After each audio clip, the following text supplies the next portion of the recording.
If you can hear this message, listen closely. To the exiled, misunderstood, or upside down, this is your message of hope. When problems come, use them. When enemies persecute you, love them. These struggles are a fire, refining you into gold. Look around. You are not forgotten. You are not alone. Challenge what is expected of you. This world is not your home. You are different. My name is Micah. I serve here. I'm part of the team here at the church, if you're new today. And I am so honored to get to wrap up this series that we've been in the middle of called Different. Those of you been here, have y'all enjoyed it? It's been very encouraging. It's been very uplifting, and it's put things in perspective and challenged me to step it up, man, to step up my faith, step up my game, and know who I am and know why we live this life on a mission. And I get to fill in for Scotty today. He's on his 22nd anniversary trip. So, yeah, good to have a pastor that's committed to his wife, you know. No, it's been great. And so today we're diving in, and just real quick recap, we've been talking about the going through Peter and talking about the highlights of Peter and how to live our lives differently, because in this time, Peter is talking to these Christians, these first century Gentile Christians that are being persecuted and tortured for their faith, and they're facing all kinds of crazy things against their terrible leader, the Emperor Nero, who has, man, this guy is crazy. He's killed his mom, he's killed his wives, he wanted to build this city and do some new things, and the Senate was telling him no, so he decided to set fire to this city, and then he blamed it on the Christians, and the Christians are being persecuted for it, and it's chaos right now. And so now these Christians are facing, this dude is sick, man. He's doing some crazy stuff to them. And so today, Craig Rochelle calls this the most encouraging message you did not want to hear. And it's true. This is a very encouraging message, but it puts things in perspective, and it really shows you what we're called to be as Christians and how we're supposed to live our lives. And real quick, like being a Christian, there's a few things that Jesus promised us. Jesus promised us a few things, but there's a few things that he did not promise us. And what he did not promise us was that everything was going to be easy, that life was going to be simple, that you love me, you serve me, and everything's going to work out. You know, the rain's still going to fall. There's still going to be times of chaos. He never promised that your heart wouldn't be broken, that you would be going through this life and that your heart wouldn't be broken. He also didn't promise that your AC wouldn't go out in the middle of this 100-degree weather in the middle of the night. Like last night at my house, woke up to like 90 degrees, and the AC went out. Miserable situation, but God's good. He's going to take care of it. Or I will. One of us will. It'll all work out. But what did Jesus promise? Jesus promised us that if you serve him, if you love him, if you give your life to him and you pursue him with all your heart, the world will hate you. The world will persecute you. The world will come against you. And it says, 1 John, it says, if the world hates you, this is Jesus talking, he says, if the world hates you, keep in mind that it hated me first. If they persecuted me, guess what? They're going to persecute you.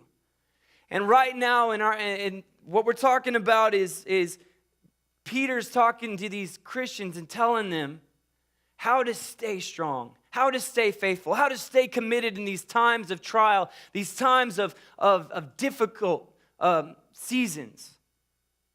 And there's a lot of persecution going on. We're talking about all that persecution, but you know what? Facts today show that this decade right now is the worst decade of Christian persecution that our world has ever faced. On an average month, every single month in our world, we have to remember here in the United States, we make up 2% of the population of the earth. In the entire world, all over the earth, over 322, every single month, 322 Christians are murdered for their faith. 322 Christians are murdered for their faith. 214 churches or church properties or church groups that are promoting the gospel of Jesus are being destroyed every single month all over the world. Over 772 acts of violence. That's Christians being raped, Christians being murdered, Christians being tortured for their faith. And what is persecution? It's pretty simple. Persecution is basically you're being mistreated for what you believe. You're being mistreated for your stance. You're being mistreated. And persecution is never right. Even if you're wrong, persecution is never right. Being mistreated for what you believe is never right. But in our world today, it is easy to find persecution when you stand up against something that's different from what everybody believes. But, you know, and Jesus is, he sent Peter to these Christians to show them, and you got to think about Peter. Peter's this guy. We've talked about it in the past messages, that Peter's this guy that he was a coward. He was the one that whenever Jesus was going to the cross, he went and he thought he could control it, and he cut the guy's ear off. And then when Jesus went to the cross and he was dying, and they were like, didn't we see you with him? He's like, no, you didn't see me. I had nothing to do with it. But now his faith is stronger, and as he's walked in this life, he's become bolder and stronger in his faith. And so now he's preaching to these Christians and sending them letters saying, you got to stay faithful. And this is what he says. He says, dear friends, do not be surprised at the fiery trials you are going through, as if something strange were happening to you. He says, don't be surprised.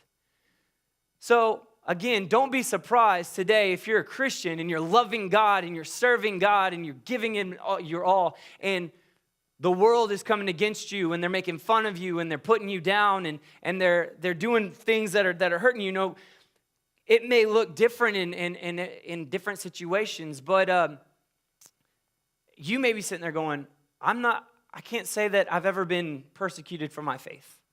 I don't know if I've ever faced any kind of ridicule or any kind of situation that has made me feel terrible or fought against me because of what I believe. And today I just want to talk about that real quick to maybe figure out why that might be. And just kind of to a reference for it is when I was in high school, I played football. I played six-man ball, small team, small school, and I loved it. And so my freshman year, I actually got freshman runner-up in our state for district. Most points scored by freshmen. It was awesome. So I loved playing football, and we'd get out there and go hard. But what if I was a part of the team, and I showed up, I've got the jersey, I'm on the team, but you come to the game, you're on the opponent team, you're on the opposing team, and you're sitting there, and you see me over on the bench, and I'm sitting over there, I'm on my phone, just texting, going to town, not really paying attention to the game, flirting with the cheerleaders, drinking the Gatorade, just kind of hanging out. Are you going to see me as a threat to the game? No, you're not. No, you're not. But what if on the opposite side, like I was taught playing football, see, I was what was called an ankle biter.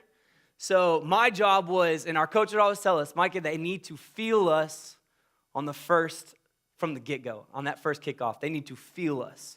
And so my job was get the ball back. Like just go hurt somebody. Go hit somebody, get the ball back, and let's go. And so that was my job, and it was pretty successful. It was awesome, Got to play and hit hard. But so if that's what you see me as when you're on the opposing team and you see these guys come out and they're focused, they're paying attention, they're on a mission, they're going hard, they get out there and they put the hit on you. Are you going to now see them as an enemy? Are you going to see them as a threat to score? Yeah, you will, right? You know what? The same thing is true in spiritual things. On Team Jesus. If we wear the jersey, we come to church, we're part of the team, but all we do is sit on the bench. We never get involved. We never throw ourselves in. We're never a part of what's going on. Is the enemy, we serve God, and there's an enemy that's pursuing us too. Is he going to see us as a threat? Probably not. He's going to go, they claim it, but their lives don't really look like it. But if on the other side, you claim Jesus and you're on this team and you're showing up and you're involved, they're not just, you're involved in not just the worship and the rituals of church, but you're involved in the serving of the church. You're loving people the way they need to be loved. You're giving till it hurts. You're giving your time in places that you're going, you know what? It's not necessarily what I want to do, but it's what's needed to pursue this mission and push this mission forward. Will the enemy then see you as a threat? Yes. He's going to see us as a threat, and he's going to come at us, and he's going to combat us, and he's going to go after us. It's like, again, what if I walk onto the football field, and that ball comes, and I catch it, and I'm like, oh, heck yeah, and all these guys come at me, and they slam me and throw me on the ground, and I walk off, and I go, Coach, they're hitting me. What's he going to do? He's like, what'd you expect, man? Like, you're playing the game. You're a part of the game.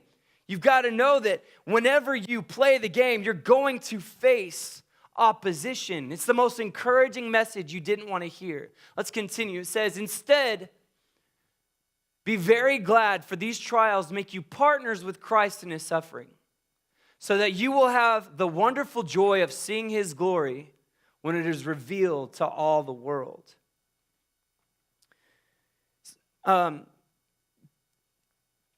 Peter probably meant this, let me see. No, okay, you're right, my bad. I'm jumping ahead of myself. So, it says, instead, be very glad, for these trials make you partner with Christ in his suffering. Be very glad. Do you like it when bad things happen? No. That doesn't make sense. Well, I'm supposed to be glad when these trials happen because it makes me partners with Christ in his suffering.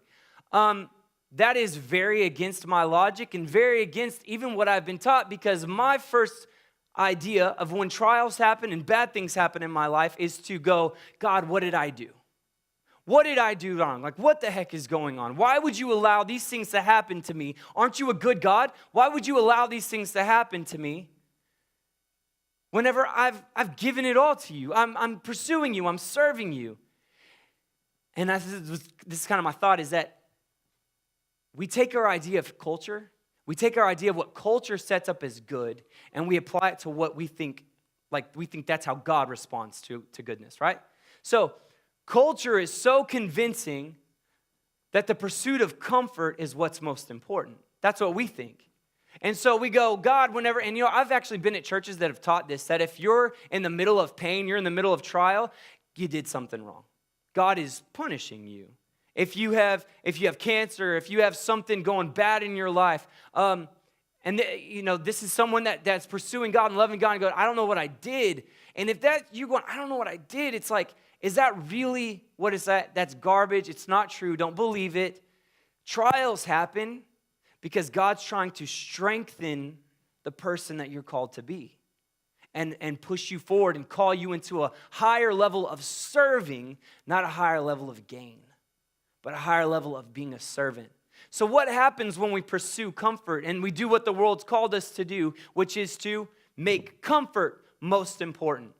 Well, when we pursue comfort, we avoid opposition. If I'm sitting on the bench and I'm just comfortable, guess what I'm doing? I am avoiding going on that field and getting involved in the game.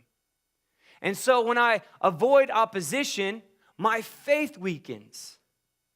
My strength weakens. What I believe, what I stand on, what I want to become, it gets smaller and smaller and smaller. And then your life is empty.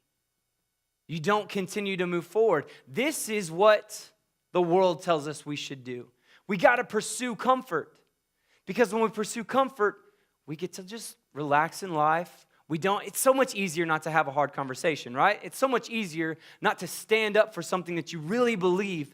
It's so much easier to just let things go. But your faith starts to weaken. And I've noticed in my life that whenever I avoid doing what I know is right and doing what I have to do, my faith starts to weaken and I start feeling empty inside. This is what the world tells us to do, but we serve a God who has a different plan. We serve a God that loves us and that wants us to understand why we exist and why he put us here and what this is all for. And whenever we live our lives different, we live boldly. And what happens when we live boldly? We face opposition.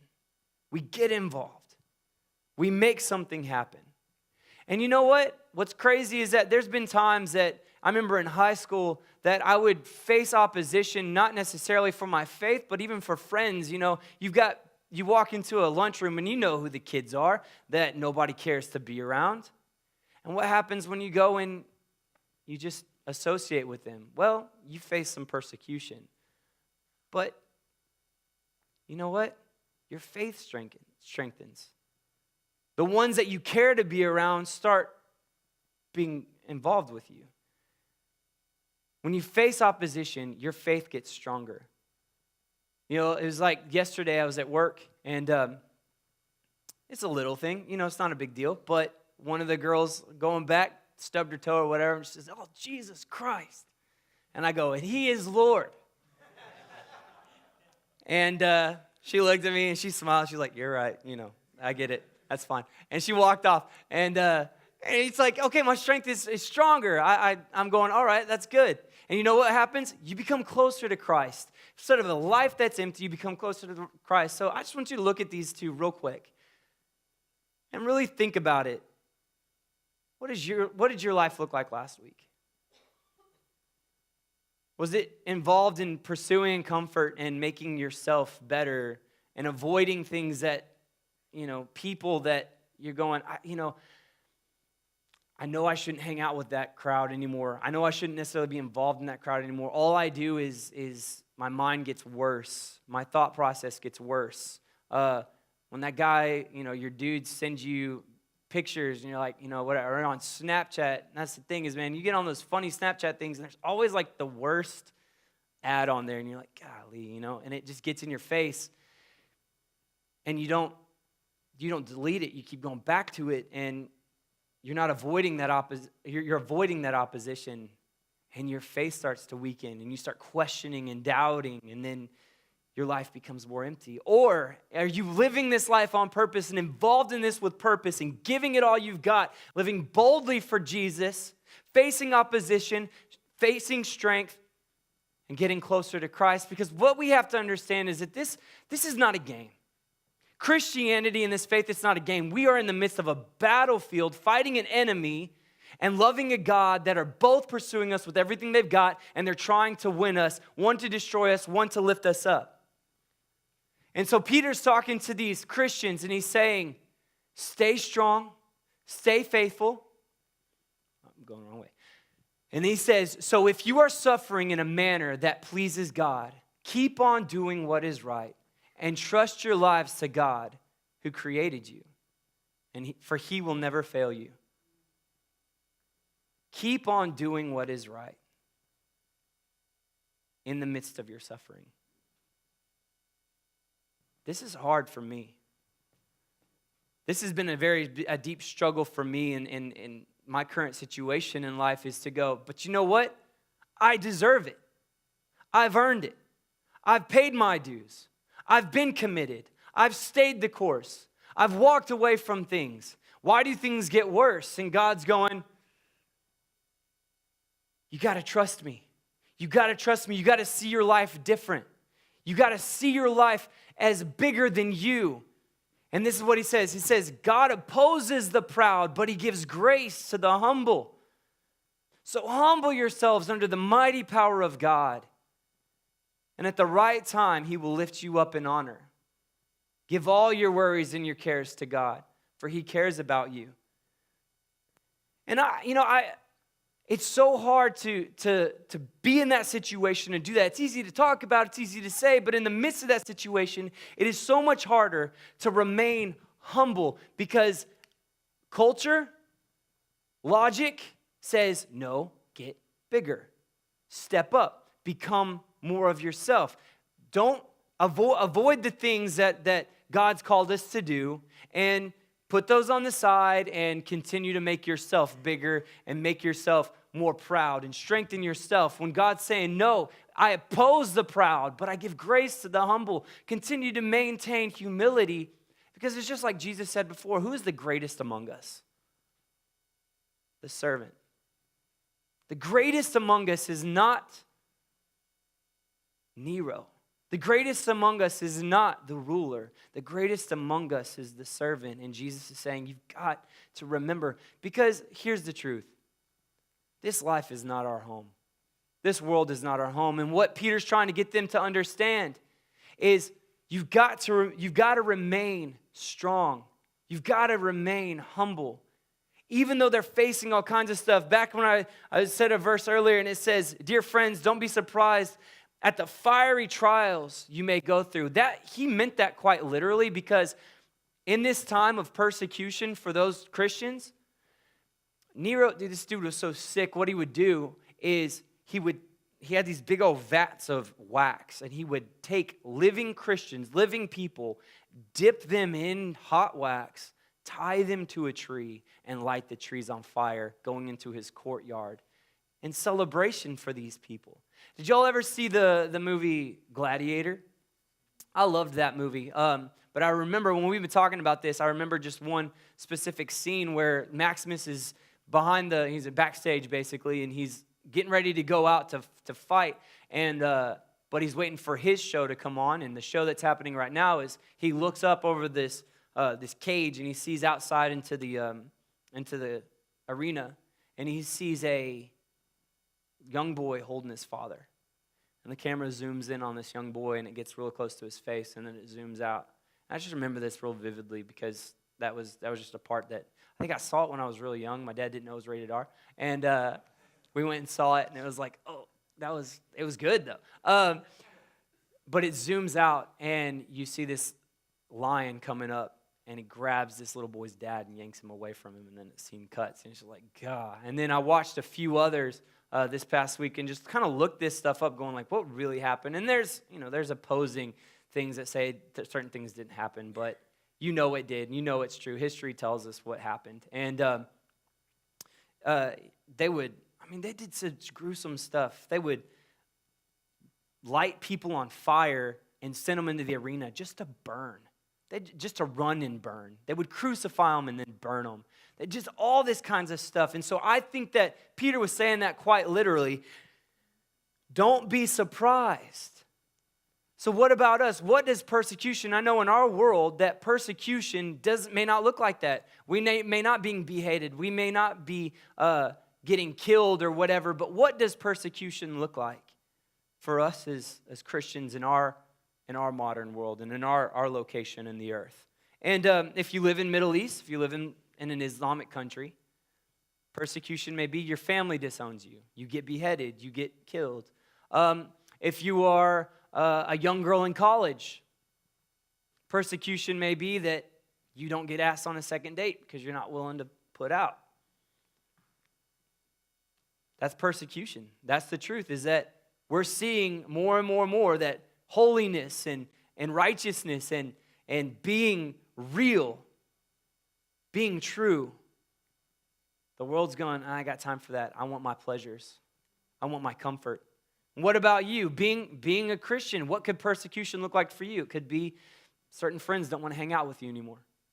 Certain friends won't associate with you anymore. You can't, you don't have time to be a part of that party anymore. You say no to being around that environment, so they make fun of you when they see you, or they talk crap about you whenever you're just at work or whatever, you know? I've had those situations happen. Oh, he's just a Christian. You know, he's a Christian.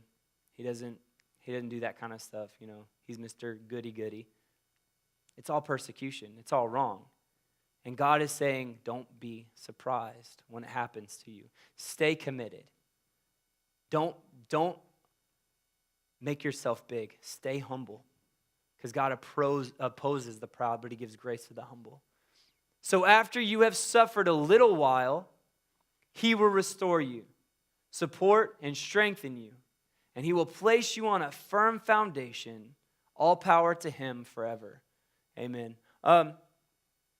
It says, after you have suffered for a little while. Have you been in the midst of these things and you're going, God, this is not a little while. This doesn't make sense. Like, this is taking a really long time.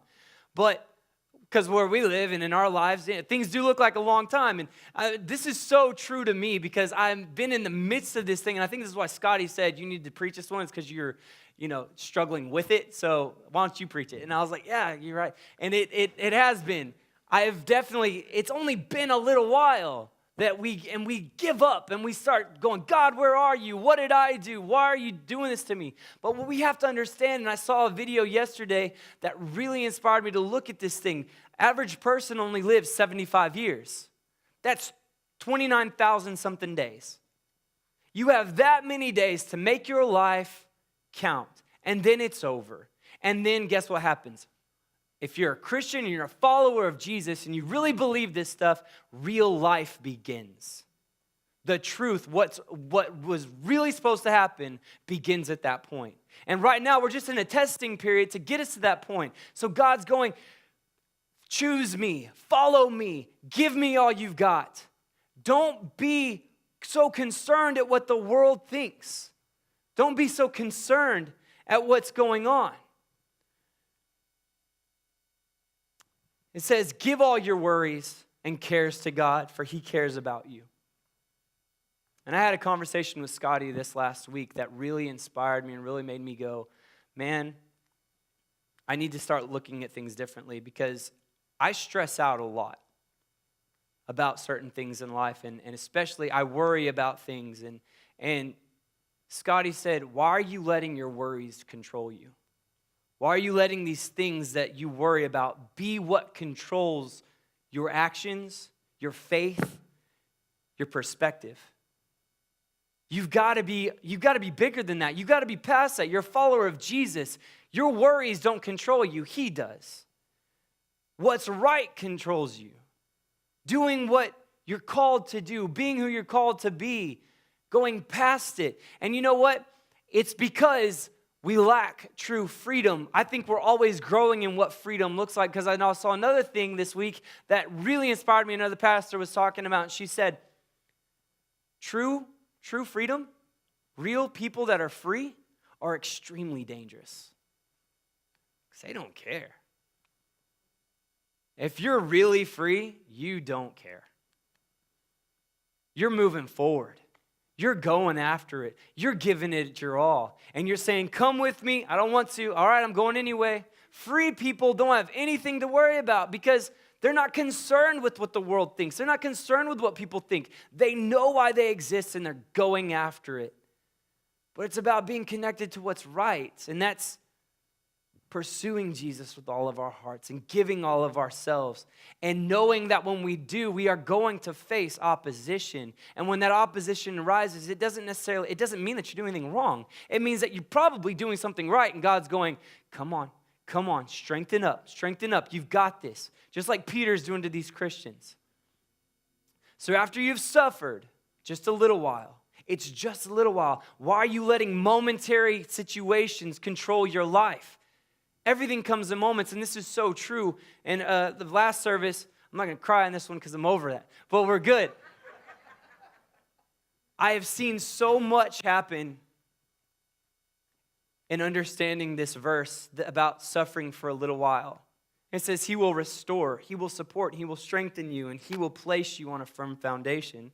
It's been just a couple weeks, and it was a while ago that I was, driving down the road, and I'm so furious, and I'm just frustrated with God, and it's mostly my decisions that make me mad. I'm like, God, why did you let me make that decision that I made? And I'm just so mad at God, and I'm so frustrated at God, going, God, why did you allow me to come out of that situation into this situation, and you're not providing like that situation, but you're making this situation happen? And God, I'm telling you, I was so mad.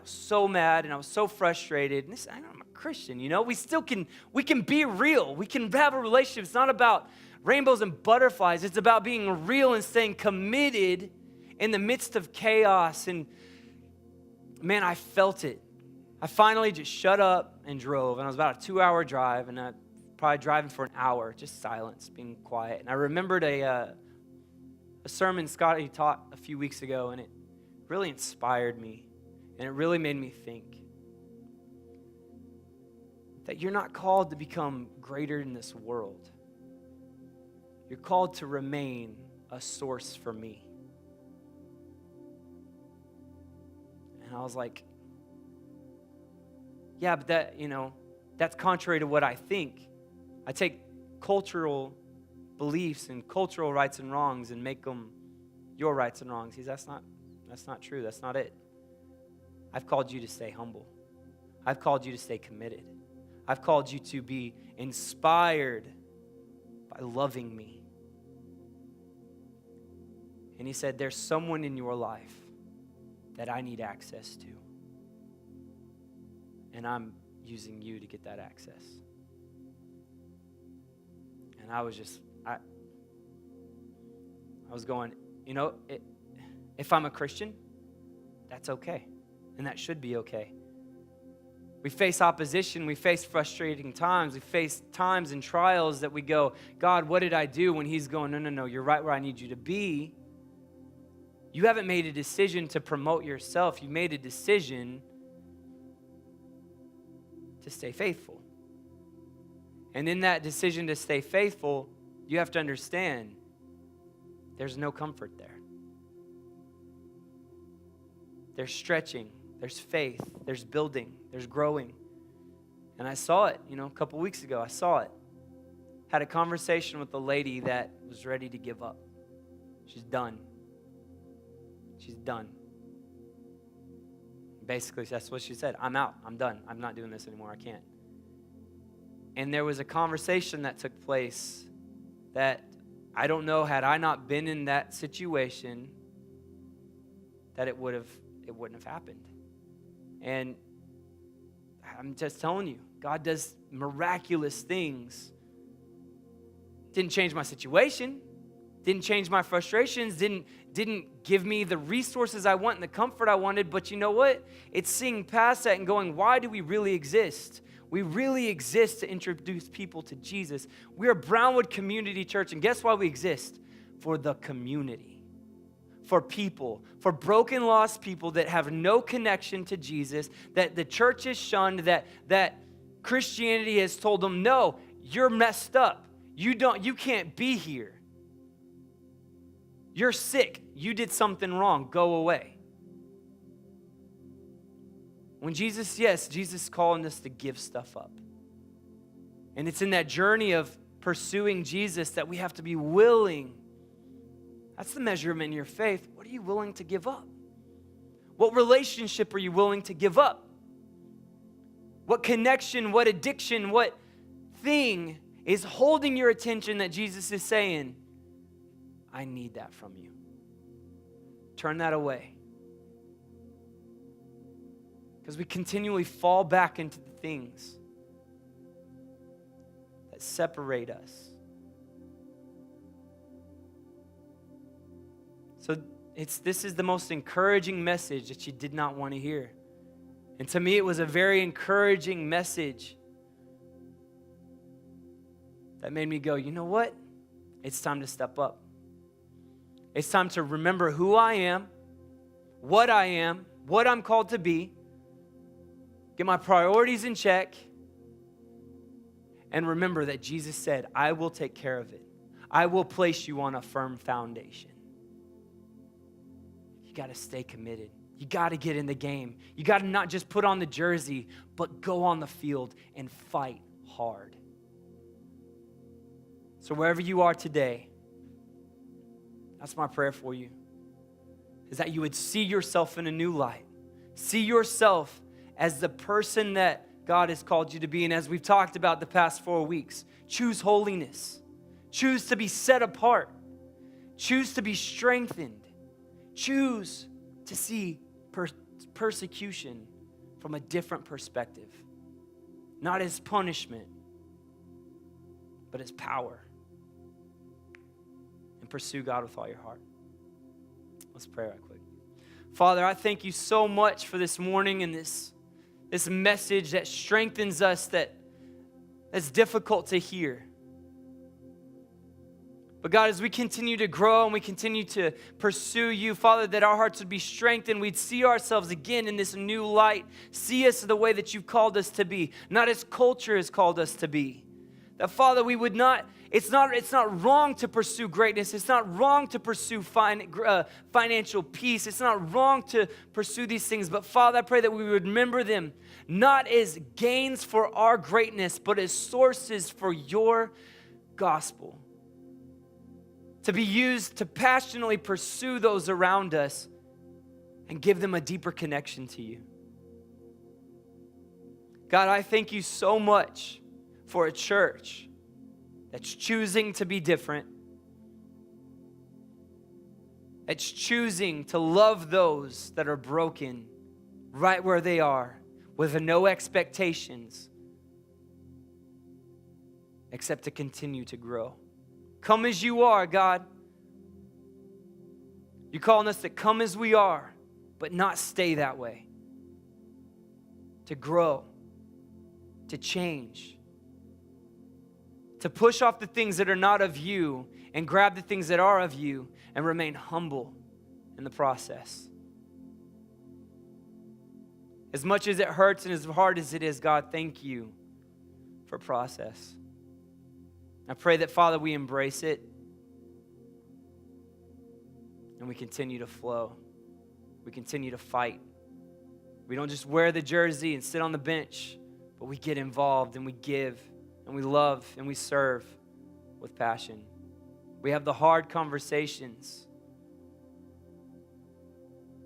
God, speak to us. Show us right now that situation in our life where we can implement these principles, where we can choose to be holy, choose to see this situation, this difficult trial from a new perspective. God, we love you. It's in your name. Amen.